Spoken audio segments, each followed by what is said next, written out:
জয় গুরু। পরমপিতা রাতুল শ্রীচরণে আমার প্রণাম। আপনাদের আন্তরিক আনন্দিত জয় গুরু। সবার ইষ্টচ্ছল মঙ্গলময় জীবনে প্রার্থনা করি আমার দয়ালে রাতুল শ্রীপাদপদ্মে।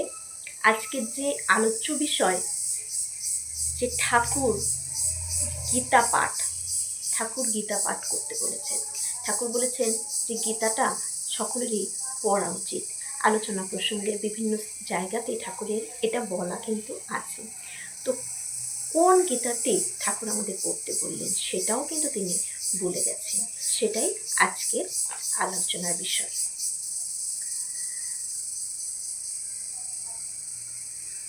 ঠাকুর বললেন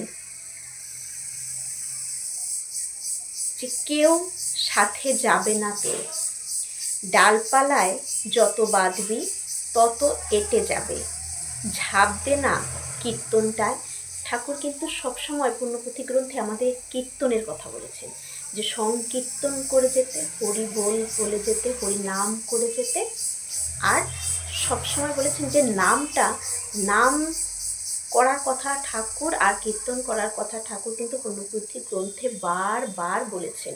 আমি বেশিরভাগ জায়গাতেই শুধু কিন্তু এটাই বলা, তার মানে মূল বিষয়ই হচ্ছে নাম করে যাওয়া সর্বদা আর কীর্তন করা। তোর হবে সব, বিশ্বাস রাখবি প্রাণে প্রাণে।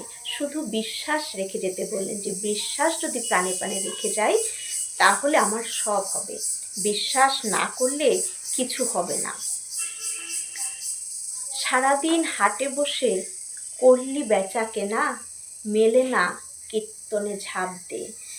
এই যে সারাদিন হাটে বসে করলি বেচা কেনা, আমরা একটা কবিতা পড়েছিলাম যে হাট, আমাদের এই জীবনটাও ঠিক একটি এই হাট।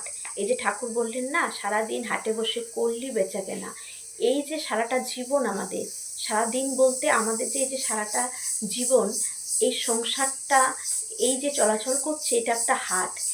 খালি বেচা কেনার মধ্যেই রয়েছি। কোথা থেকে কি লাভ হলো, কোথায় লোকসান হলো, কিভাবে, মানে হাটে যেরকম হয় ঠিক তেমনটাই আমাদের জীবন। যেদিন হাট শেষ সেদিন আমাদের এই জীবনটাও শেষ। তাই ঠাকুর বললেন যে কীর্তনে ঝাঁপ দে, মিশতে মিশতে মিশবি, তখন সব বেরোবে। আহা আহারে আয় না কেন। কতকগুলি, এই দেখুন ঠাকুর এখন এটাই বলেছেন, কতকগুলি কুমারনাথের গীতা নিয়ে আয়। যারা সংস্কৃত বোঝে না, জানে না, তাদের ওই গীতাটা পড়তে দিবি। কেন বললেন এই কুমারনাথের গীতা? এই গীতাটা কিন্তু আমার কাছে আছে। আমি একবার ঠাকুরবাড়ি গিয়েছিলাম, তখন এরকম গীতা কেনার জন্য দোকানে গেছি। বাইরে যে মন্দিরের বাইরে যে বইয়ের দোকানগুলোতে, সেখানে আমি দেখছি, তখন একদম অনেক লম্বা চড়া ফর্সা, খুব সুন্দর, আমার চোখে এখনও ভাসে। আমি কিনছি, হঠাৎ করে একদম ধবধবে সাদা ধুতি পাঞ্জাবি পরা, ফর্সা, মানে বিশাল লম্বা, এরকম দেখতে এতটা সুন্দর তিনি ছিলেন। উনি হঠাৎ করে আমার পাশে আসলেন, পাশে এসে বলছেন যে মা, এই গীতাটা কিনে নাও, এই গীতাটা ঠাকুর পড়তে বলেছেন। তো তখন আমি বললাম আচ্ছা। তো তারপর আমি আর ওনাকে দেখিনি, তো আমি ওই গীতাটা তখন কিনে নিয়ে এসেছিলাম। এই এতটুকু আমি দেখাতে পারলাম না, আজকে ঠাকুরের আসনে আছে এই এতটুকু। এটা এই কি বলবো, গায়ের কালারের উপরে ক্রিম কালার যেটা, সেই কালারটা, সেটা কিন্তু কুমারনাথের গীতা। খুব সহজ সরল। যারা, এই যে ঠাকুর এখানে বলেই দিলেন পুণ্যপুঁথি গ্রন্থে, যারা সংস্কৃত বোঝে না, জানে না, তাদের ওই গীতাটা পড়তে দেবে। তাই কুমারনাথের গীতা ঠাকুর বলে গেছেন, তাই এই গীতাটা অবশ্যই সবাই সংগ্রহ করবেন। ঠাকুর বাড়িতে হয়তো অন্য জায়গাও পাওয়া যেতে পারে, জানি না আমি ঠিক এটা, কিন্তু ঠাকুর বাড়িতে অবশ্যই পাবেন। এই গীতাটি সবাই সংগ্রহ করে কিন্তু নিয়ে আসবেন। ঠাকুরের বলা এই গীতাটি সবাই পাঠ করবেন খুব সহজ সরলভাবে। নিজে খরচ করে নিয়ে আয়, তারপর বিক্রি করবি। নিজে খরচ করে নিয়ে এসে সেটাকে আমাদের বিক্রি করতে বললেন। তাহলে সেটাও আমরা করতে পারি। আমরা যদি ঠাকুরবাড়ি থেকে যখন যাব, আমরা যদি কিছু সেখান থেকে কিনে নিয়ে এসে সেটা যদি আমাদের সৎসঙ্গী সবাইকে বা যারা সৎসঙ্গ দীক্ষা নেয়নি আমাদের ঠাকুর, তাদের কাছেও আমরা এই গীতাতে কিন্তু আবার স্বল্প মূল্যে বিক্রিও করতে পারি। এরপরে কতগুলি উপদেশ পাবি, সেইগুলি করবি কি পকেট সাইজ করে ছাপিয়ে দিবি।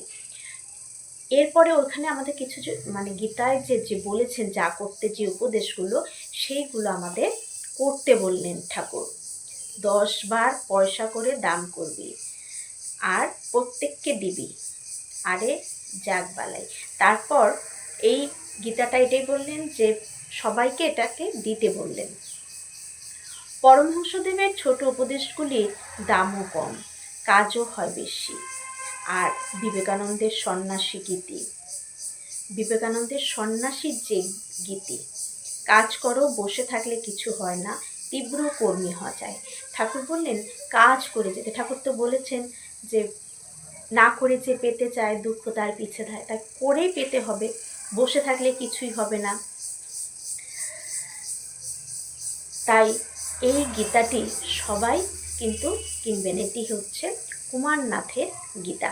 এই গীতাটি সবাই সংগ্রহ করবেন, নিজেরাও পড়বেন এবং কিনে নিয়ে এসে 2, 3, 5, 10টা যে যটা পারবেন কিনে নিয়ে এসে আবার সবার কাছে স্বল্প মূল্যে আপনারা বিক্রি করেও দিবেন। কারণ ঠাকুরের বলা এটাও কিন্তু ইষ্ট নির্দেশ আমাদের।